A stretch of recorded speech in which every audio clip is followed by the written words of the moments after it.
सरकारी यंत्रणेला वाटलं होतं या आंदोलनाला मर्यादित प्रतिसाद मिळेल, हजारांच्या घरात संख्या असेल, पण झालं उलटच।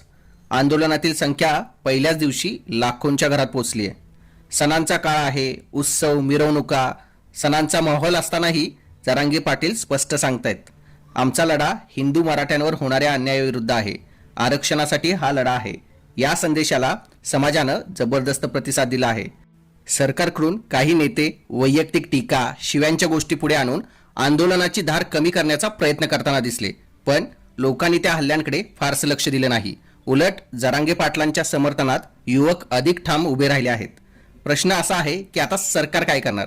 मित्रांनो, तुम्हाला काय वाटतंय? कमेंट करून कळवा। आमच्या चॅनलला सबस्क्राइब करा। मनोज जरांगे पाटील हे आता मॅनेज न होणारे नेता म्हणून पुढे येत आहेत। त्यांच्यावर मराठा युवकांचा विश्वास दिवसेंदिवस वाढतोय। आंदोलनाचा पहिला टप्पा सुरू झाला आहे। मुंबई